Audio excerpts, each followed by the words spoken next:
started. Hopefully other people will be joining us as we go along. It's nice that, from one perspective, it's a small group, so it can be much more informal, and if you certainly want to ask questions, we can do that as we go along.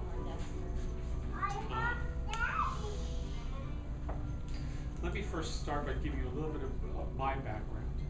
And I'm not going to go through all the gory details, but the most pertinent information is that for the last 15 years or so, I've been working in career transition, career management, career coaching. And I started in the business by working for one of the very large outplacement companies. If people aren't familiar with outplacement, they're these large companies that help people find jobs as they come out of companies. Outplacement is typically paid for by the company that lets the person go. So, even in good times, a big outplacement company will work with up to 300,000 people a year. Because even in a good economy, there's a lot of churn going on in the employment marketplace. In a bad economy, they could work with as many as 500,000 people a year. And it's all throughout the country, obviously. So I was a senior consultant, and I also ran a career center for Lehigh Harrison, which is one of the large companies. And from there, I transitioned into my own independent practice. And for the past 8 years or 9 years or so, I've been working as an independent career coach on my own with my private practice. And what I have been focused on is innovation. In fact, my company is called Innovative Career Services. And the idea is to help people look for jobs using innovative approaches. And I'll talk a little bit about that this evening. But the main point, of course, is this book which I've just written, which is based on new and innovative approaches to job interviews. So that's a little bit about my background. Also, I happen to have, in my early career, I'm a licensed psychologist, so I actually did a lot of clinical work. Worked in psychiatric hospitals, did outpatient therapy and that type of thing. So in my approach to career and career transition, I understand that not only is there a practical aspect of looking to get another job, but there's also a lot of emotional aspects involved, and I try to address those as well. So that's my background. Let me tell you a little bit about the genesis of this book. So here I was working at this very, very large outplacement company, and typically the people that come through an outplacement company, again, having been paid for by their companies, are mid and high level managers. So I was working with literally hundreds and hundreds of people that were in transition, and a lot of our work was to help them with interview skills. Because what we find is that there are more mistakes made in the interview than any other part of the job search process. And of course, if you make a mistake in the interview, it's fatal. You don't get the job. So we had a very sophisticated program. We would spend hours with people, both in groups and one-on-one, training and helping them get ready for interviews. We had a whole video interview process where we'd sit them in front of a video camera, and we'd go through interviews and we'd video them and we'd give them feedback about how they did and how they sat, where they moved their hands and their voice and all that type of stuff. So it was really pretty sophisticated. So then my clients would go off and they'd interview. And they'd come back for the interview and I'd say, how'd it go? And they would say it was awful. So what happened? I said, the interviewer didn't ask me the right questions. They spoke about themselves. I didn't get to tell them about why I'm a good candidate for this job. It was just awful. So I said to them, why did you let that happen? And I kept on getting the same response. What can I do about it? It's their interview. I'm there. I'm supposed to sit quietly and they answer questions. So it became apparent to me that this whole interview process is broken. And I know that even more so because research shows that job interviews today only select top candidates about 25% of the time. They only select candidates that last in the job, hi, welcome, come on in. Hi, come on in. That only last in the job 12 to 18 months, 52% of the time. So the whole job interview process is broken, and it needed to be fixed. So I started to think about how I could fix this process. So one of the things that came apparent to me, and it's a basic philosophy of mine, a basic approach, is that job search is really a sales process. Now, these large outplacement companies will not let their consultants and their counselors talk about job search as a sales process. And the reason they won't let them speak about it that way is that they figure people are scared about sales. Because most people think about sales as door-to-door sales, where you're selling an encyclopedia, or you're a used car salesman, and you get a lot of rejection. But even though people have a fear of sales, or they don't think they're good salesmen or salespeople, the reality is that we're selling all the time. Even if you're just trying to convince a significant other to do something, or you're convincing someone at work to go along with your idea, or you want to try to convince your kids to do something, you're basically selling. So we're selling all the time. So I decided not to avoid this whole elephant in the room, which is that job search is a sales process, and embrace that. And if job search is a sales process, which I believe it is, an interview is a sales call. So if you look at the sales process, the first thing a company does, or someone who's going into business, decides what it is that they're going to sell and to whom they're going to sell it. Same thing that you're doing, right? You're deciding, what are my skills, what are my backgrounds, what are my experience, what are my services that I have to sell, and to whom am I going to sell them? What companies, what customers are going to purchase my services? Then once you've decided that, you start to put together your marketing materials. And your marketing materials consist of a resume, and a cover letter, and a biography, exit statements, and all those things that you have as part of your presentation or your marketing materials. Once you have all those together, you then start to sell yourself. And you sell yourself in the exact same way that any salesperson goes out and sells themselves. You advertise online, put yourself on LinkedIn, various sites, right? You respond to calls for proposal, RFPs, which basically means that you look for someone who has a job opening, and you send your resume to them. Salespeople do. You network, right? Salespeople are out networking all the time. And then after you do that enough, you start to get sales appointments, which are interviews. So thinking through it that way, I then looked at the interview itself. I said, this interview is a sales call. So what we need to do is we need to help people start to approach the interview as they would a sales call, and taking on sales skills, but in addition taking on branding skills and presentation skills. So based on that, I decided to develop this idea of active interviewing. And active interviewing, that name was chosen because that's what I'm asking people to do in an interview.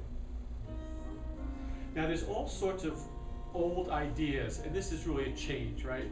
So when I came out with this idea of the candidate becoming more active in the interview, people would start to ask me, well, doesn't the hiring manager, doesn't the interviewer mind giving up control? And I would ask the question, who's in control in a sales call? What? Who? I said the salesperson, if they know what they're doing. That's exactly true.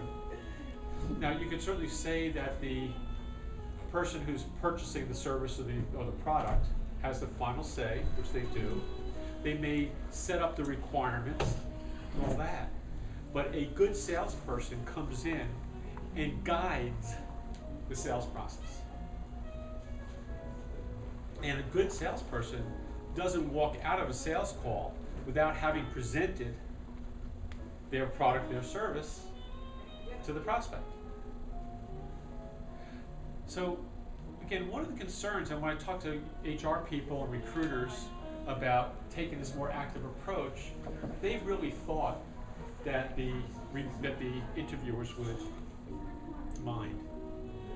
But it turns out interviewers love it. What?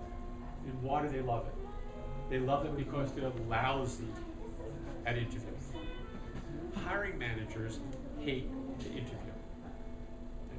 And they hate to interview because, one, they're not good at it. Two, is that they are making a very high-risk decision. If they hire the wrong person, not only does it hurt them professionally in the eyes of the organization, but the expense is huge. And research shows that when you hire the wrong person, depending on their level of compensation, it can be anywhere from 2 times that compensation up to 40 times their compensation. So it's a big financial risk.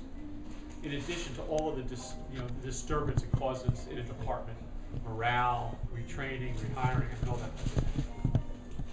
So hiring managers hate this process. Part of the reason why interviews are broken. Job candidates hate this process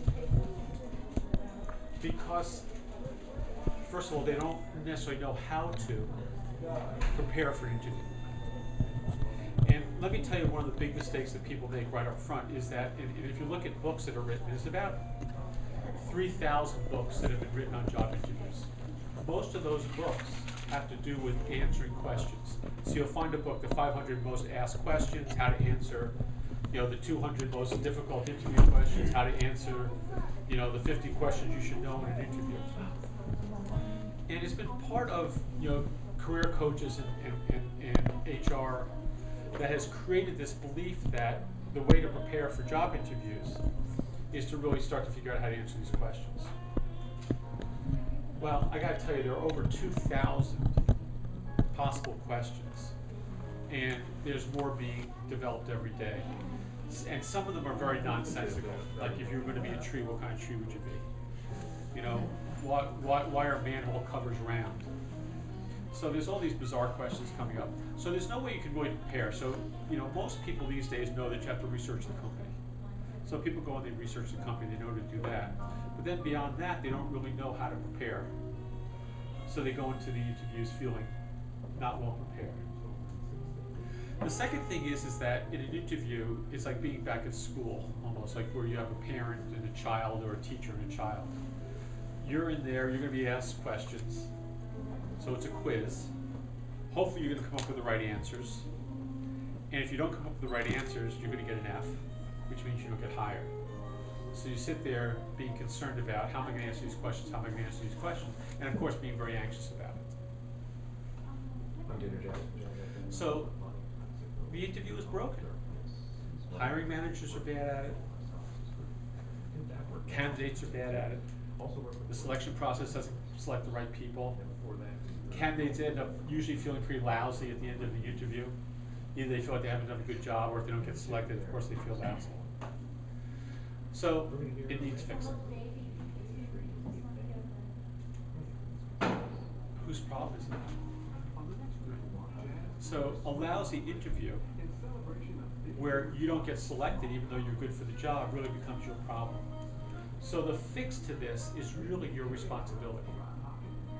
And so what I've done in the book is I've made suggestions to develop a system where you can take on the responsibility for fixing your interviews. So let me just stop here and ask if there's any questions. I'm going to talk a little bit more about how you can fix your interviews, but any questions so far? I'd like to make a couple of comments. Sure. The essence of a sales call is to remove the anxiety of decision-making on the part of the purchaser. The problem is that anxiety has become so distilled by the fact that instead of seeing 5 people, they see 40 people. And it loses some of that anxiousness. Plus, if it's an HR person you're talking to instead of a decision maker of the area that you're looking at, it becomes, the anxiety's not there because they don't own that anxiety.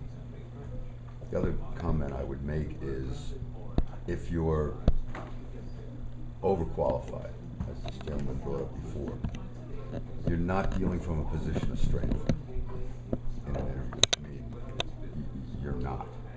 So that's something that's got to be, an adjustment's got to be made because of the sheer numbers that you're going against these days. Well, you know, Michael, your point's a good one, both of them. So typically what happens these days in interviews is that, you know, there'll be a job put out there, however it's put out, and they get a lot of resumes. Then the resumes are distilled down to maybe 12 finalists, right? And then there's a screening interview, and out of that 12, 8 are then passed on to the hiring manager. So they're interviewing about 8 people. They still have what I refer to in the book is fear, uncertainty, and doubt, right? Because again, it's a high risk activity, selecting the right person. And because it happens so frequently that the right person isn't hired, I think that still there's this level of tension or anxiety, which one of the things that happens often because of that is they'll go, you know, companies go through a round of interviews and they don't come up with someone they want to sing about, and they start the process over again, right? And of course that's very frustrating for the people who've been through the interview process. Often there's multiple interviews. The overqualification issue is a difficult one because the fear on the part of the hiring managers, if I hire you and you're overqualified, you're going to leave as soon as you humanly can.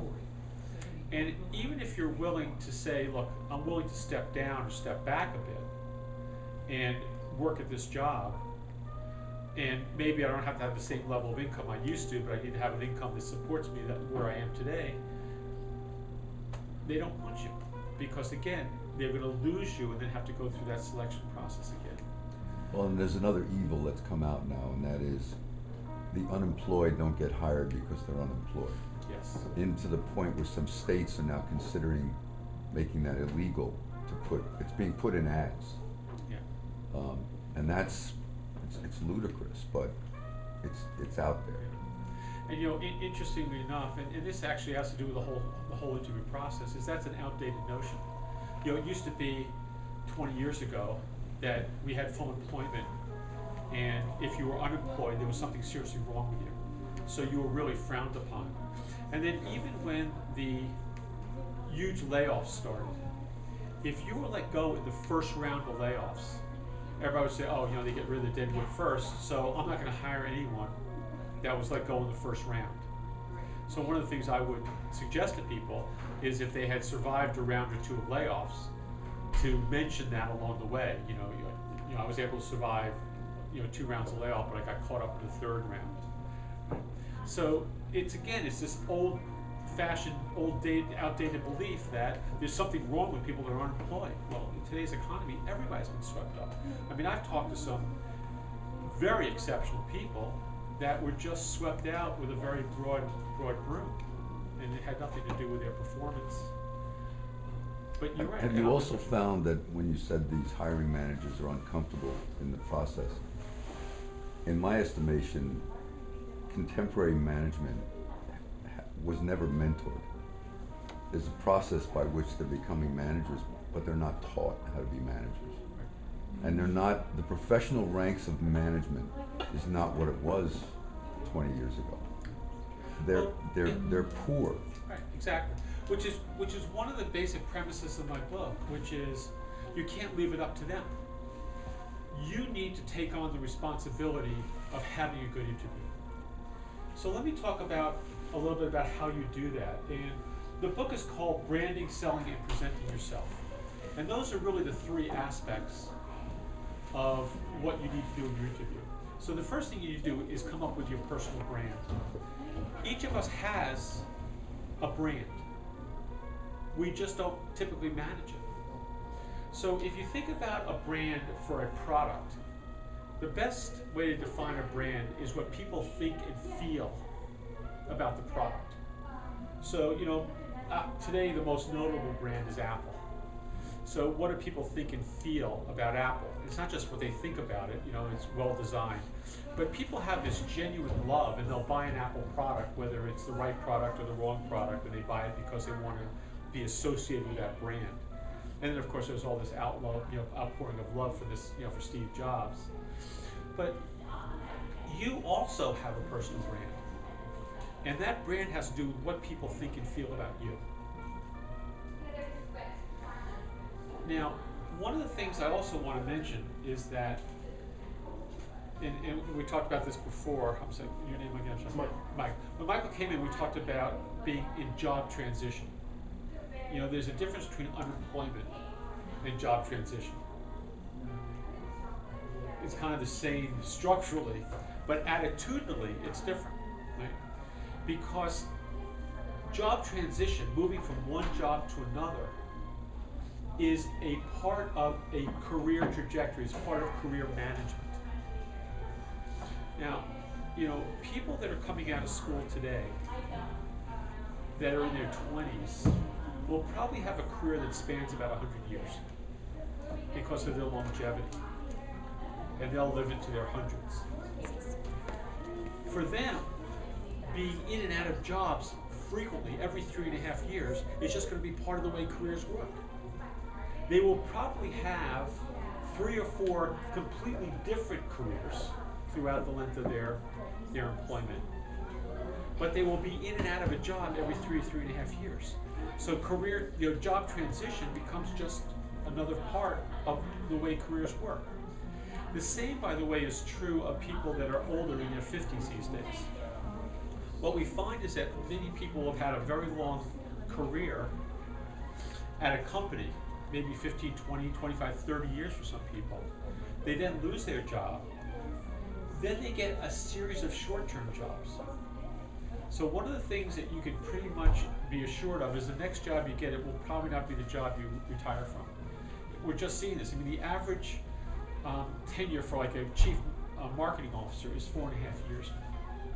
It seems that companies are hiring people for a project or for a defined task, and then the person is let go and move on. So the point being is that you need to start to think of yourself as an independent agent, as your own company, as an entrepreneur, even if you're working for a company. The way to look at it is that you are part of this employment marketplace. You are selling your services in this employment marketplace to a company. You will work at that company for a period of time, but you need to be developing yourself, your individual skills, and your personal brand independently of that company, so that when it's time for you to go back into the employment marketplace and look for another position, you can do that with a well-established brand. Now, the way that people are working on their brand these days is, one, being more aware of it and managing it. So it has to do with how confident you are in the skills you have, the relationships you build at work, what other people think and feel about you in terms of your being a good worker. But it also has to do with what you do online. So it used to be many years ago, it's what you knew. So if you were well educated, you could get a job. Then it became, it's not what you know, it's who you know. Today, it's not who you know, it's who knows you. Right? So the question is, if I need to find someone with your skills, how would I find you? And people are starting to use Facebook, they're starting to use LinkedIn, they're starting to write blogs, they're starting to go to networking groups, so that when people start to think about needing someone with a set of skills, your name pops up. And it's not who you know, it's who knows you.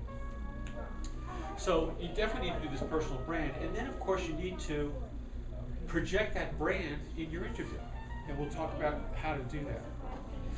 The second part is selling in your interview. Again, you need to take control and you need to guide how your interview runs. And the way to do that is to use sales skills. And I'm not talking about being a super salesperson with 20 years of sales experience. I'm talking about using the simple sales skills you have and then using them in the interview.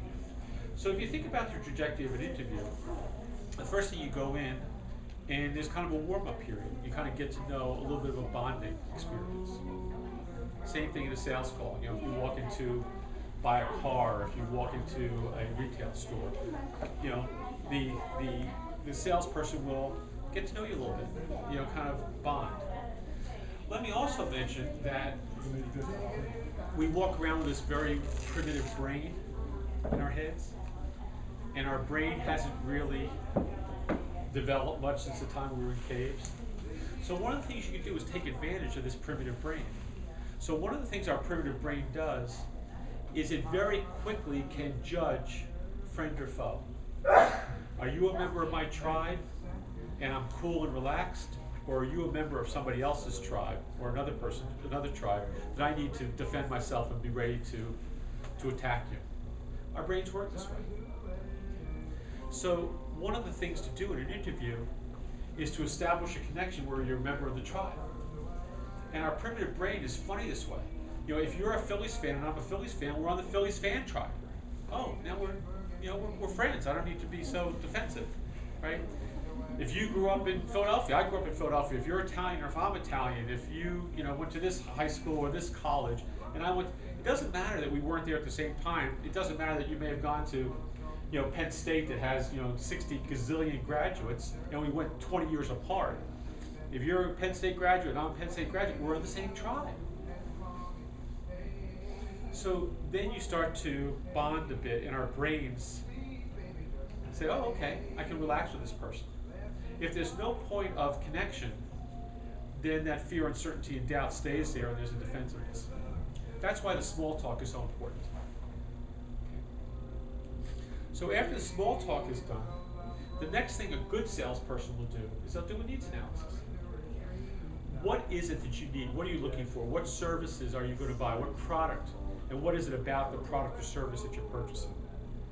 Right? Again, one of the things I would suggest to you is that you are being sold to all the time. Just start paying attention. Okay? So if you go to buy a car or a refrigerator, or you go to buy a house, or you go to buy clothing, whatever it is, pay attention to how you're being sold to. So if you walk into a car dealership, a good salesperson will spend time getting to know you. What brings you in today? What car are you interested in? Why do you want to buy it? Do you have family? Who's it for? And they start to so it's a needs analysis. The same thing if a salesman's selling a computer system. They do a needs analysis. Following the needs analysis and really understanding, so in the interview, the first thing you'll do is ask a lot about that job. You get to know as much as you can about the position. Then it goes on to matching your background experience with those requirements. Here's what you're looking for. Here's how I match them. And you talk about that. Then the next thing that you want to talk about is your differentiation. What additional areas of expertise, what skills do you bring to the table that other people that are going for the same position don't? How is your product superior? The next is some successes, right? In any sales situation, the salesman's going to say, hey, I sold this computer system to this company. Here's how they used it, and here's all the money they saved. Right? So you're going to talk about additional areas of about your success stories and what you can bring to that company. The next section you're going to talk about is your personal success factors, as I refer to them. Personal success factors, when companies hire people, they don't hire people just based on their technical experience and skills. They hire people that fit the culture of the company. So what you want to do is you want to talk about your softer skills, communication skills, empathy, listening skills, mentoring skills, team membership skills, those types of things, that will help that hiring manager fit you into the culture of the company. The next thing is what I refer to as your 30 and 60-day strategic action plan, which is really an implementation plan. So if you're buying a product or service, and I'm selling it to you, what I would say is, when you buy this thing, here's how we're going to get it. So if you buy this computer system, the first thing we're going to come in, we're going to install it, then we're going to do a trainings program, then we're going to turn it on, then we're going to roll it out. So there's a whole implementation plan. The same thing in the interview. You present a 30 and 60-day strategic action plan, and they have an idea of how you're going to come in and what your goals are. Next section in your presentation is why they should hire you. And what they're really talking about, is your benefits that you bring to the company. You know, because I have 10 years of experience, here's the benefits it's going to bring to you. And then the last part of what you talk about is questions. And in any interview, they're going to ask you, do you have any questions for us? Many people say, oh, not really, or they ask some very weak questions, or they'll say, oh, you've already answered them. You have to have very powerful questions. So a natural question that I would have if I were you, having listening to me and going through this litany of what you should be talking about, is saying, how the hell do I do that? How the hell do I do that? I'm glad you asked. Okay. So one of the things you'll read about in the book, which is really the cornerstone of this approach, is putting together a presentation that you take with you to your interview. Radical new idea, and I can tell you it works like magic for those people. And within this presentation are all the pieces that I've just talked about.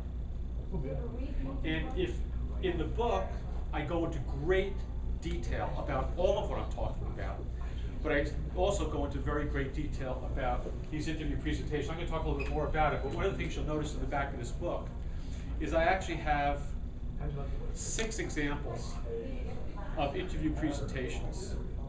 There's 2 entry-level, 2 mid-level, and 2 senior-level interview presentations. And the book talks about section by section by section how you put that together. So at the end of thinking through your brand, thinking through what you want to sell, it comes into this form. It's this presentation. And again, what it has is, as I went through them, the first section is, what are the requirements of this job? This is a needs analysis. Now this, I call this a presentation, but it's actually a basis for a conversation. The best interview you have will be a conversation, rather than typically what you have, which is an interrogation. Right? So you want to create a conversation. So the way this works is you would walk into an interview, and at any point in the interview, and you have to kind of gauge this, but oftentimes when the hiring manager says, tell me about yourself, which is a hard question, right? So you can say, you know, I'm really interested in this job, and I put together a presentation about my background and skills, and how they match the critical requirements of this job, and why I think I'm a good candidate. Would it be okay if I shared that with you? And we have found that literally 100% of all hiring managers, interviewers say, yeah, let me see what you got. Why? Because it takes them off the hot seat. Now they no longer have to continue to do a lousy interview job. They now have a salesperson sitting in front of them. They can sit back and they can hear the information they need to know about you to make a good selection. So what you do is you give them a copy of this, and you keep a copy, and you go through it. So the first thing, this actually is a presentation for a woman who actually got 3 job offers, but she's a salesperson in transportation, and she used this is her presentation. So the first is domestic air freight forwarding experience. So in the interview, you say you're looking for someone with domestic air freight forwarding experiences. Can you tell me a little bit more about the type of experience you're looking for? Right? Needs analysis. So now the hiring manager and the interviewer is talking about the exact experience they're looking for. And you start to hear and really listen hard to specifically what they're looking for. The mistake that lots of people make in interviews is because they've been in the industry for a long time. I mean, this woman has 20 years experience in the industry. She knows what domestic air freight forwarding experience is, but she doesn't know about it from the perspective of that hiring manager. And as a good salesperson, you gotta listen to what their perspective is, without judgment. So that's the first piece, the first page. Second page is it actually takes a couple pages, how you match those requirements. You're looking for someone with experience. Here's what I have. I have 5 years experience with this company. I have 3 years experience with this company.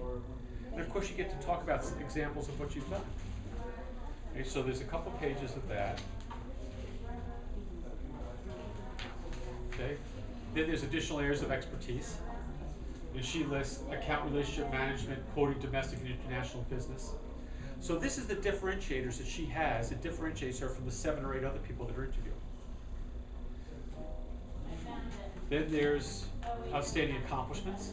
So she gets an opportunity to talk about things in her career that were really outstanding and how she accomplished those. And these are stories. You got to tell lots of stories in your interviews. The best way to respond to any question in an interview is to say, let me give you an example. Have you ever, do you know Excel? Yeah, sure, I have 5 years experience with Excel. Okay, have you worked with Access? Yeah, I have 3 years of experience with Access. Have you done anything with SAS yet? Have you experienced with Excel? Yes, I have 5 years of experience with Excel. Let me give you an example. And then you talk about a situation where you used Excel. So it's always, let me give you an example, and you tell a story. So these are outstanding accomplishments. Then we turn to personal success factors. And she has positive attitude, extracting important information, good communication skills. Now again, you would never put these in a resume because they're too vacuous. Here you get to give examples. I have good communication skills, or I'm able to extract important information, and here's how I do it. And let me give you an example of a sales call I made where I extracted really good information. So you bring it alive. The next section is strategic action plan. This is her 30 and 60-day goals. Again, not stamped in stone, but this is when you hire me, here's what I believe to be a good set of goals. Now, of course, they're going to change as I get to know the company better, but let's have a conversation about these. Oftentimes, the hiring manager will say, well, these are good goals, but we have this fire that's going on that needs to be put out. Great, let's talk about the fire. That conversation wouldn't have come up unless you had this. The next is why hire why hire me, right? And there's, again, it's a summation of the reasons that you think you're such a good candidate, focusing on the benefits and not on the features. Like good salespeople sell on benefits, they don't sell on features. They sell on what the benefit is to you rather than what the thing does. And then the last page is some questions you want to ask. And these are good, hard-hitting questions. Okay? And, excuse me, these questions, if they're good interview questions, will indicate a knowledge of the industry, the company, and the position. Right? So it's not just general questions. And then there's the one best interview question of all times. And then this is the end of this presentation. But on here should be the one best interview question of all times. And I tell my clients, if you don't ask this question, you should kick your ass all the way to the car. What's the next step? Although that's an important question. It's like, how and when should I follow up with you? Is there anything in this interview that you found? Well, usually you kind of summarize and you ask them for the job, basically. You say, we had the discussion, I shared my skills and experience, I like the position. Is there anything that we could discuss that would stop you from hiring me, today, tomorrow, whatever? That's basically you ask for the job. I'm guessing. I don't know. That may not be right. I think you're very accurate. I mean, very close to what it is. You're right. Okay. I mean, basically, not necessarily asking for the job. I don't believe in asking for the job, and I'll tell you why. Because you get ducked, right? They're not going to give you accurate feedback. So even if they think you're great and they want to hire you, they're not going to make that decision there, because they want to talk to the rest of the team, or they have more people to interview. But again, you're in a sales call. Let me ask you two questions. I'm going to assume that that presentation goes to the hiring manager, not to the HR person, that you've got to go through that level. Not necessarily. People have used it at all levels. They've used it at all levels. Secondly, what happens if you start asking questions and you get I don't knows? Do you back off? Yeah, my concern would be I don't want this guy to feel stupid. Right. The questions you ask in this have to do with the job. There's no way, and we haven't found this so far. Well, that's why I mean about the HR person. The HR person is going to be, I think, less likely to have the nitty-gritty answers to some of these questions about the job. You don't want to put them on the spot, I wouldn't think. Well, again, you do it in a gentle way, and she may or he may say to you, you know, I don't have those details, but when you speak with a hiring manager, you can ask that.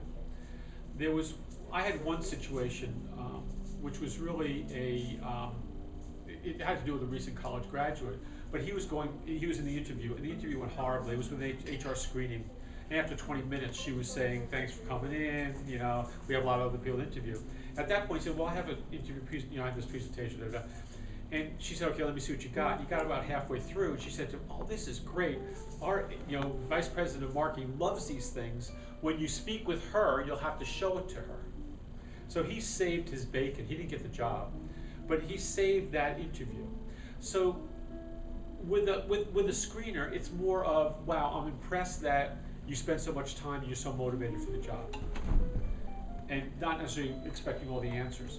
When you get to the hiring manager, they have the answers to this, and if they really don't have the answer to this, then you have to wonder about the job itself, and if the job's so ill-defined and the hiring manager's so out to lunch, whether you want that position. There have been times, and it happens fairly frequently, where a person will go in an interview with the first person, and they'll go through the presentation, and they'll get their answers, and they'll go to the second person, and they'll say, based on my interview with so-and-so, I understand that these are the things you're looking for. They'll say, well, that's not what I think we're looking for. So the company itself is confused about the position. In that case, if you run it right, if you do it right, you're in a great position. You become almost like a consultant, helping them figure out what this position really should entail and helping them get consistent with it. So it works. But getting back to the one best interview question of all times, which is really close to what you were asking, is you're a salesperson. In any sales situation, you want to ask for objections. And you need in your interviews to surface all the objections. So what you would do is you would ask a question, and again, this is in the book, based on my background and skills, what do you think would be the greatest challenges for me in this position? And I find that if you ask the question in that manner, it's not confrontational. And if you listen and stick with the question, you'll get responses that will help you to figure out, one, if you're going to get the job, because they may surface some objections that well, we were looking for someone that had construction experience, and you have no construction experience. Well, you're not getting the job, right? But there are objections that get surfaced that you can address right there. Many objections are misconceptions. Well, you don't have any experience working internationally. No, wait a second, I do. We haven't spoken about it, but let me tell you about it. Right? The other thing you can do is you can tell how you would remediate that problem. Well, I think your greatest challenge is you don't know how to use Excel. Well, you're right, I don't know how to use Excel. My last job, I didn't know how to use Access. But what I did is I took this class, I read this book, and within 6 weeks I was using it, and then within 3 months I was almost pretty much at an expert level. When I get this job, I expect I'll do the same thing. So objections are critical. I had one client who was a CFO, going for a CFO position, and he used the interview presentation, he got to the back. And the nice thing about using a presentation is that the question's hard written there. So when you go down the list, it's going to pop up. One of the things I found when I was coaching people just to go in and ask this question, they'd leave and they would forget to have asked it. And then I'd have to kick their ass all the way to the car. Right? So this was a CFO, and he felt one of his strengths was accounting systems and implementing accounting systems. So one of the things he talked about in his interview is his expertise with these systems. So at the end of the interview, he said to and it happened to be the CEO that was in there because it was a high-level job, he said, what do you think would be my greatest challenge? And the CEO said to him, I think your greatest challenge is you're just going to want to come in and buy these expensive programs and implement them, and we don't have money to do that. And so he was able to address that and say, wait a second, no, I'm not just going to come in willy-nilly spend money. I'll certainly evaluate the systems we have. We certainly may be able, you have, may be able to upgrade them.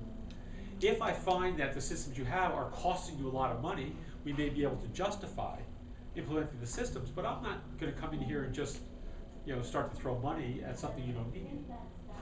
Well, he actually ended up getting the job. Now, if he had not asked that question and heard that objection and responded to it, when he walked out the door, the first thing the CEO would have done is turn to the other people in the room and say, we're not going to hire that guy, all he wants to do is spend our money. Right? So there's lots and lots of examples of people asking that question, getting responses they can do something with. Yeah. Sounds like that's even a good question to ask at the end of the phone screening interview. Because if I can't get past that, I'm never going to get to ask the question in the face-to-face interview. Exactly. It is an excellent question at all stages. The other thing is that, interesting enough, think about yourself in these situations. People sometimes don't ask for objections in interviews because they feel, oh my gosh, I'm going to hear some bad news. It turns out that in sales situations, if you don't hear objections, it's often because the person doesn't even care enough to buy, so they're not even going to deal with any objections. They go, oh no, I don't, it's fine, and they walk away and they never purchase.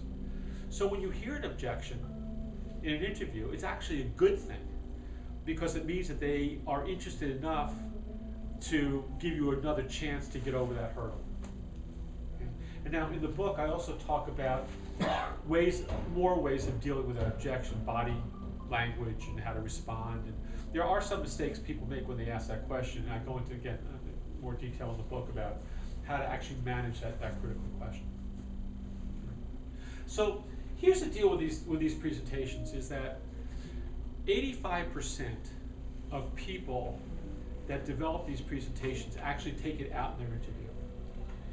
15%, for whatever the reason is, they're not comfortable doing a presentation, they don't see an opening, whatever it is, don't use this. But having gone through developing one of these, and it's in your head, you're then prepared to present the information when you have the opportunity and the openings within the interview. So don't feel like, hey, I got to take this. I mean, people are very successful actually using this physically. Now, I can tell you that of all the people that actually develop one of these to this level where it's bound and it's all that, they leave it behind. So even if you don't use it in your interview, as you leave the room, you can certainly say, I've put together this, this presentation about myself. I'd just like to leave it with you.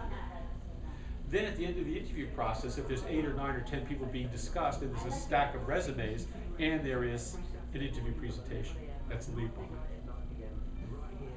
I just had a client, in fact I got the email today, which is interesting. It was actually a woman who was not a client. She bought the book and she put together a presentation. And she sent me an email that said that she was supposed to have 2 interviews on a Friday. And she had 1 interview and she used a presentation. And the person she was going to report to wasn't available. So they had to reschedule for Monday. So she was on the phone or something with this person, and she said, do you want me to bring anything? And the person said, no, you don't have to bring anything, but be sure to bring that spiral-bound presentation. So she had heard about it, and so she brought it with her. So that's this. And again, the book talks about a lot of different aspects, again, branding, selling, but we also talk in the book about how to present and presentation skills. Which are important with this. How do you utilize that in the phone interview? Well, you can't use this in the phone interview because obviously you're on the phone. But what you can. What about if you have a headhunter interceding? Would you send this to the headhunter? It's a good question, Michael, and I'll tell you what one of the resistance I'm getting is that headhunters don't know about this. So headhunters will say, no, don't do that. And it just has to do with they haven't experienced it. If they experience it, they would then do it. And again, even, I've had a number of CEOs use this. In fact, there was one client who's a CEO that, he was going for a head of a hospital, and he decided he wasn't going to use it in his interview. But he had done mock interviews with 3 or 4 people, and he'd used this. He decided in his interview he was going to leave it in his bag. Halfway through the interview said to him, well, what's your 100-day plan? He said, well, I don't have a 100-day plan, but I have a 30 and 60-day plan. Let me share it with you. He took this out and showed it to them. And then they went through the rest of the presentation.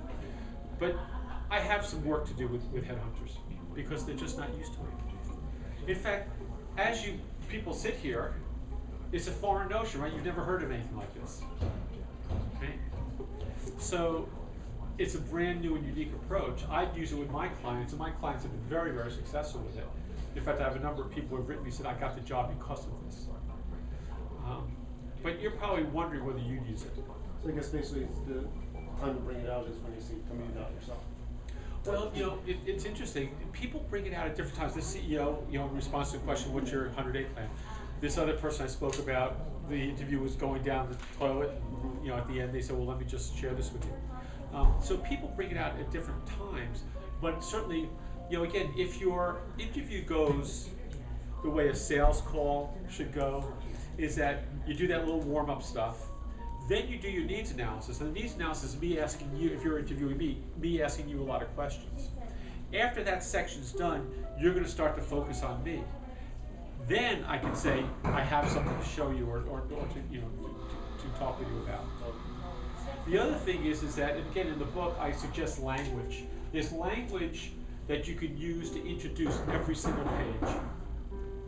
But the bottom line of the language is, it's all my thinking at this time. It's not like, here's the facts, here's the goals, here's what, it's like, I'm really interested in this job and I'm really motivated, and I'm so motivated, I put something like this together.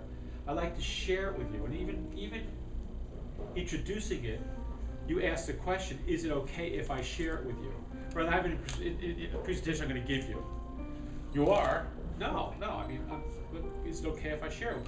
And of course, when you ask okay, everybody says sure, because they're intrigued. A couple questions. I'm not sure if I heard you right. Sure. The needs analysis done by the interviewee, not the interviewer, right? Okay, that's why I didn't think I heard you say that. The challenge is a lot of people who are trained in interviewing, there's that setup that they go through. It's, here's how we're going to start, I'm going to ask you some questions, and the same hook they said is, how does that sound to you? Does that sound okay? And yeah, that sounds great, and then you're like stuck. So if you're getting that, how do you then turn that table? I mean, It'd be great, just say, I understand that you have a format for the interview. One of the things is and I know this is a little bit different, and you may not be used to this, but I'm really interested in this job, so what I've done is I put together a presentation about my background and skills and how they match the critical requirements of the job. Would it be okay at some point in the interview if I shared that with you? okay. Yeah. Okay. Well, in your earlier book on the 100, it talks about these things, but the struggle was, conceptually, how do you put that?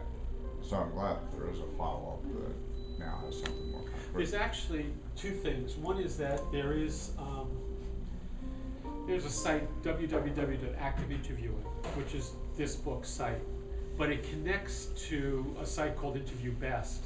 And on that site, there's actually a software program that steps you through page by page, developing one of these. And on the Interview Best site, and there's a 2-day free trial, so you can pretty much develop one. There's expert libraries.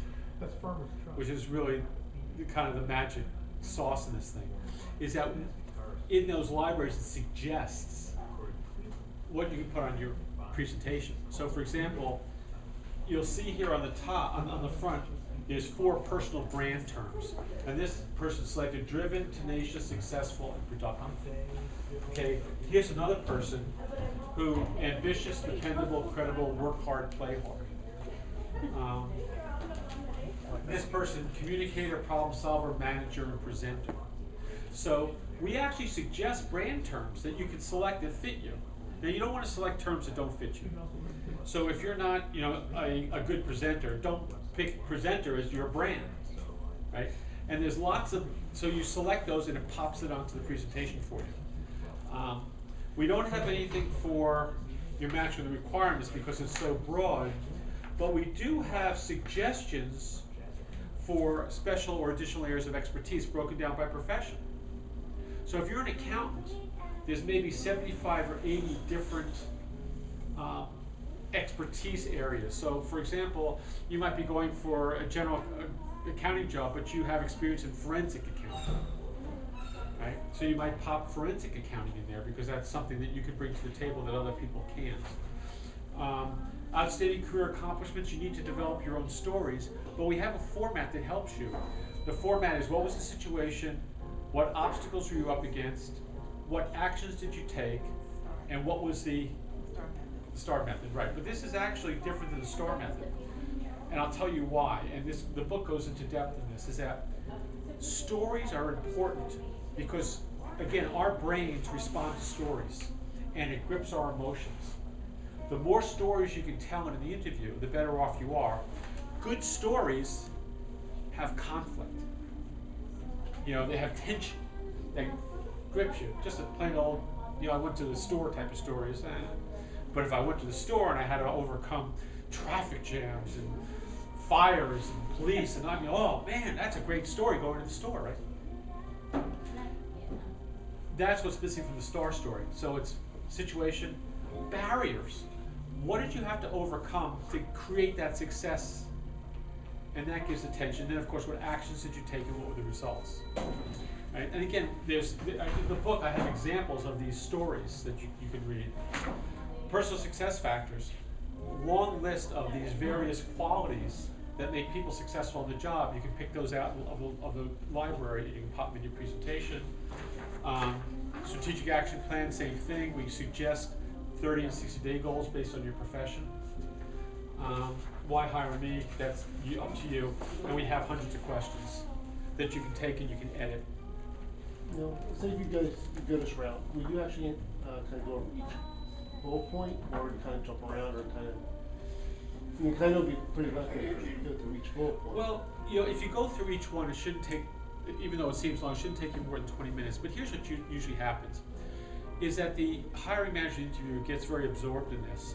And what people have told me is that the way they really use it is they introduce something, and then the conversation goes way off, and then this brings them back to the next point, and then the conversation goes way off with questions. And then, so this is a way that you keep on being brought back. The other thing is that an interview is only designed to answer 3 questions. First question is, can you do the job and can you do it well? The second question is, are you motivated and interested in this job? And the third question is, will you fit your culture? Will you fit our culture? Will we like you? Will you get along with us? Those are the only 3 questions that are answered in an interview. This presentation is designed to answer those 3 questions. Can you do the job? Yeah, I can do it, and here's my additional areas of expertise and all this other stuff. Are you motivated? Well, look at all the work I put into doing this. I didn't just show up. I really am interested and motivated. And then there's that whole section on personal success factors that will let you know how I fit the culture of your company. And of course, as I tell you stories and you get to like me and I bond and all that, it shows you that I can fit and I'm likable. So, it's a pretty complete package. All right. So, any questions? Question. Sure. If you are looking to transition from, I used to be in pharmaceutical sales many years, and transitioning into training and consulting. I'm looking at a lot of different things, and would that be something that I would have to tweak for different positions based on what they're asking for regarding qualifications? Yes. Okay. Especially when you. That's not a cheap. That's not a little $5 situation right there, right? No, it's free.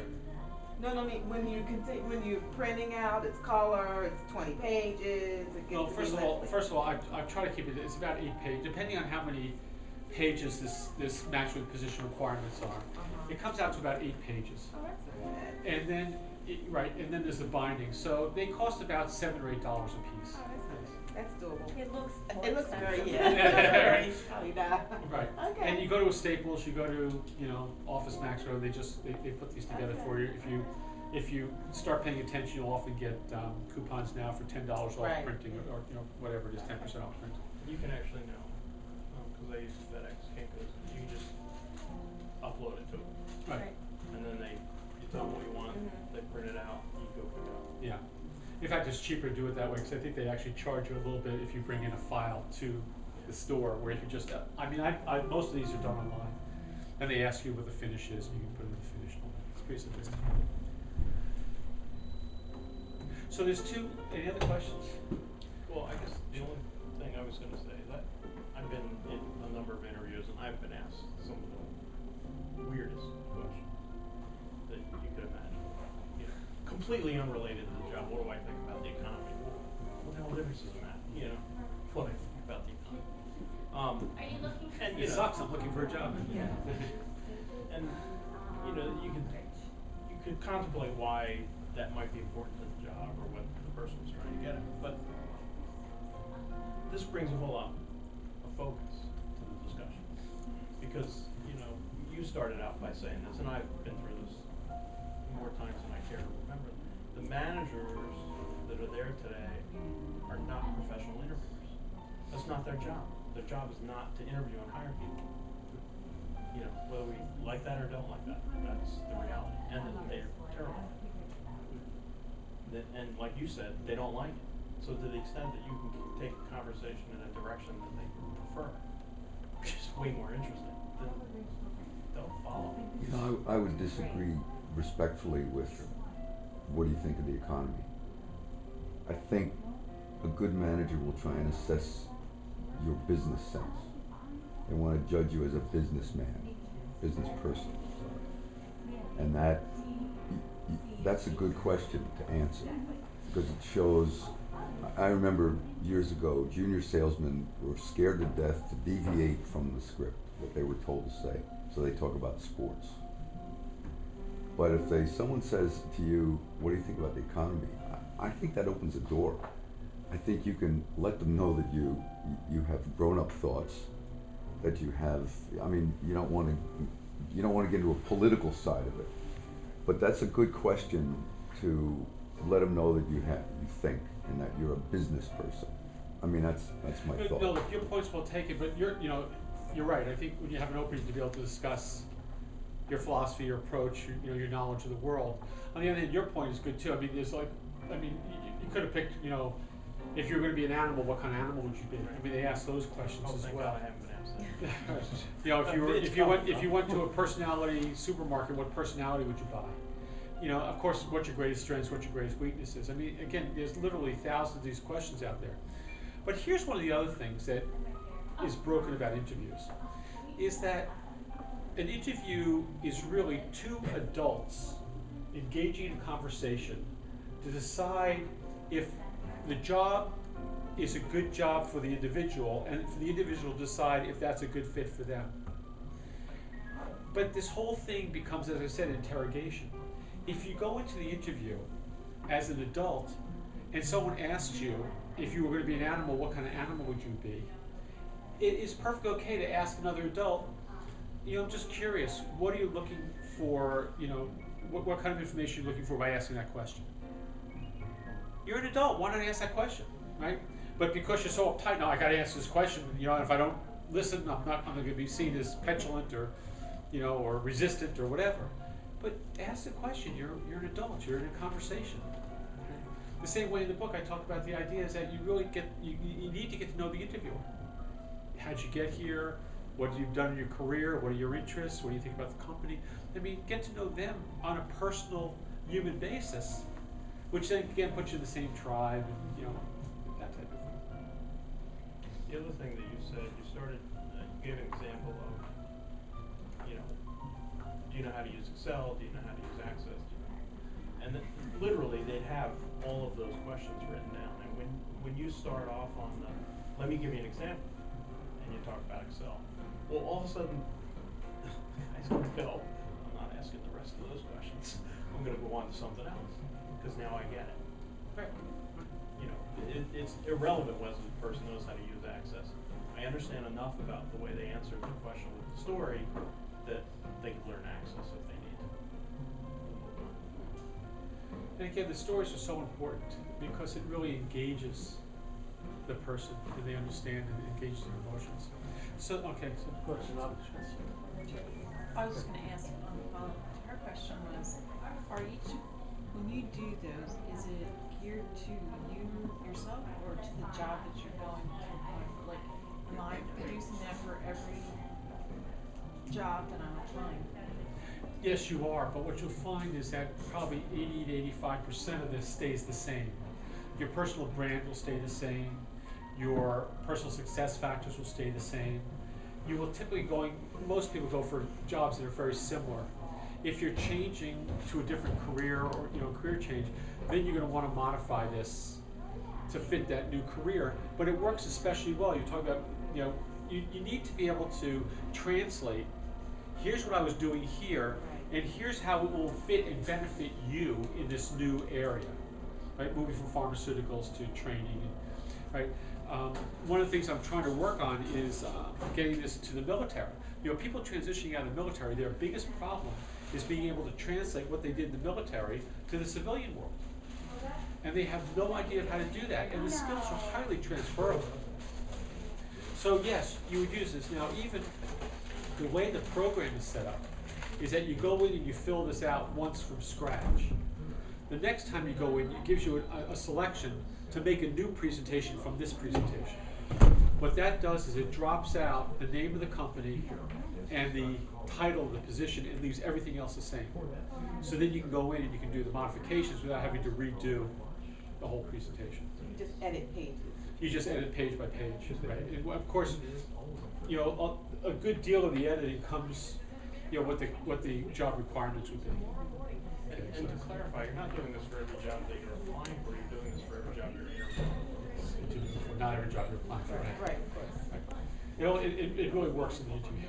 Because, I've been in sales for years, and one of the things that was absolutely fundamental is I don't mail you my presentation. You show up, and we go through it.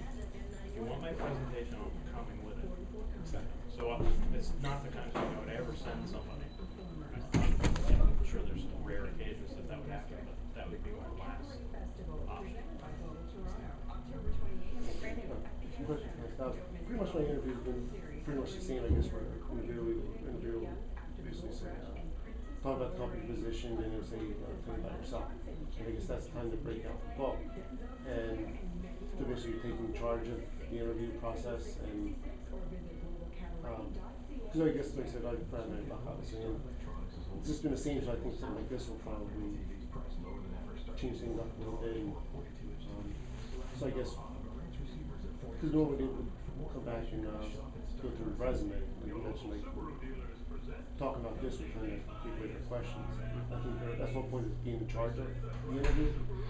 Right. I mean, I because of people's old outdated notion about who's in control, I avoid taking charge of. What I talk about is you guide the interview, like a salesperson would guide it. And the way I look at a resume is a company brochure, right? It's a general thing. It gets you in the door. But once you're in the door, you need to do a focused sales presentation. So the resume doesn't really fit that requirement. The resume is a backward-looking document. A lot of this is a forward-looking document. Here's the benefits I'm going to bring to your company. Not here's what I did in my last company. Now you talk a little bit about, my match with the requirements. You talk a little bit about here's what I've done that shows you that I match the requirements that you're looking for. But then let me tell you about the benefits, and you focus on benefits. Again, good salespeople sell benefits. When I have a PowerPoint, and one of the things I say is that people don't buy drills, they buy holes. Right? If you could walk into a hardware store and you could buy a hole and slap it up on your wall, that's what you want. You don't want a drill. A drill gets you the hole, but all you're interested in is holes. The mistake that many people make in interviews is they talk about the drill. They don't talk about, here's a problem that you're going to have solved, and here's how I'm going to solve this problem for you, and here's the benefits I'm bringing. So you need to focus on that aspect of it. The other thing that people don't do in interviews, which just helps you do, is to say, and here's the benefits. Most people say, I've done this and this and this and this, and then they figure, okay, now I'm going to let the interviewer guess how that's going to benefit his company, as opposed to saying, here's how it's going to benefit your company. So I'm kind of wasting time. Well, I'm going to end. I'm going to let me leave you with a couple of hints. Okay. One of the questions you want to ask in the interview, which is a really cool question to ask, is, and this you could actually start out the interview with, is, why are you interviewing me? Okay. Because you've been selected from a pool of people. And one of the first things you want to know is, why have you selected me? And then, because of the way human nature is, once we have said something, we like to stay consistent with it. So if I say, I'm interviewing you because you have special skills in this and this and this, it predisposes me to see you in that special skills type of way. So that's a good question to ask. It is also an excellent question to ask when you've been offered the job and you start your negotiations. You can say, why did you select me? And again, what that will tell you, and it will give you information about how strong your negotiating position is. If they say, oh, we selected you because you were far superior to everybody else, and you had all this skill that nobody else had, and we couldn't find, well, my price just went up. If, well, we talked to 20 people and, you were the best of the lot, that's a different position.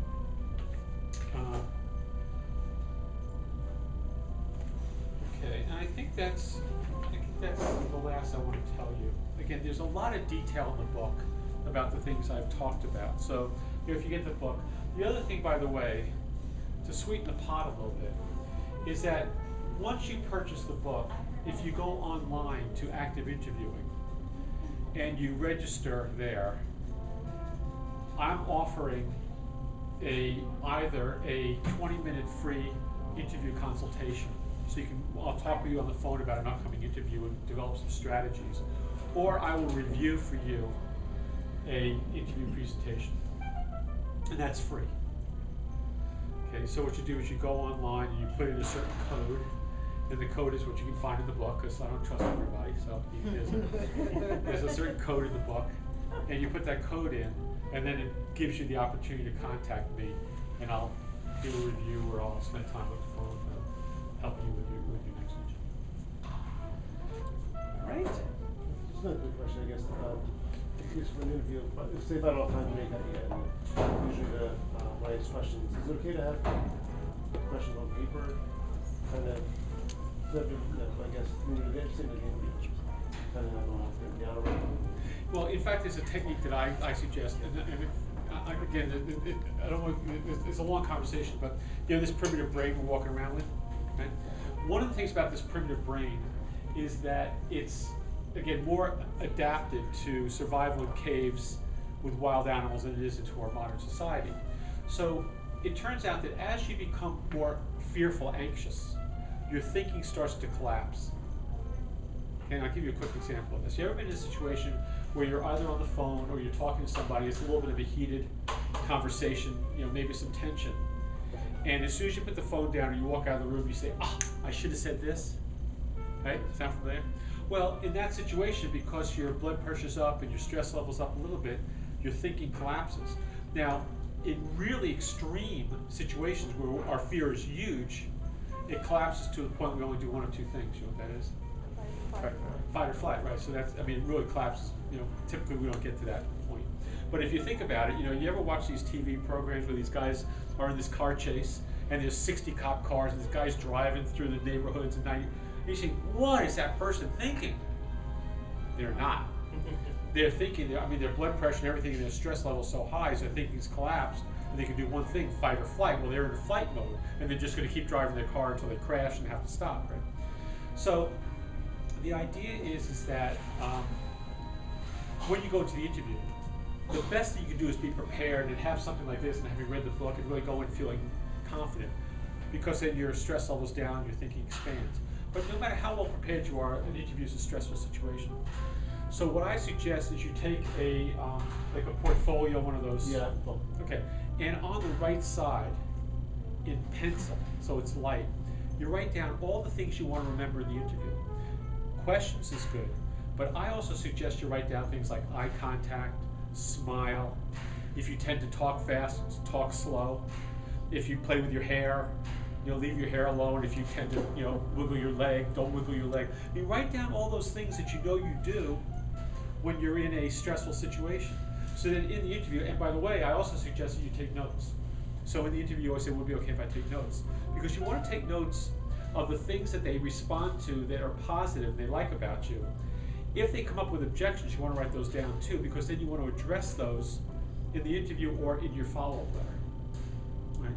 So yes, long-winded answer, but yes, I would write down all those things, not just questions, but the things that when you look down at your paper and it says, talk slowly, you say, oh, okay, I gotta slow down a little bit. The other thing I would suggest you write down there is breathe. Because in stressful situations, people tend to hold their breath. As you hold your breath, so I would suggest you write that. All right. Well, thank you for coming and listening to this, and I hope you take advantage of the book and then also the online. I mean, active interviewing and also Interview Best is available to you. And also, please take some candy.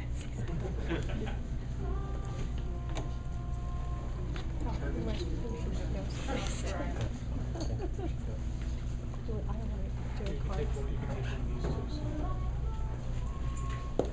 Not this weekend. Oh, I have one. Oh, yeah. For tennis? 1999. Shield. Okay, do you want me to check? Saturday, Sunday would be better. You got one more can Thursday. use it as a bookmark. Actually, I got the one when you came out to the meeting. Oh, a couple okay. weeks ago. Thanks. There we go. Okay, good. I see it. Thanks. No, it's not. Well, Okay. I'm pleased to see that. Like Oh, okay. So I think What? they actually started. the double. Oh, no.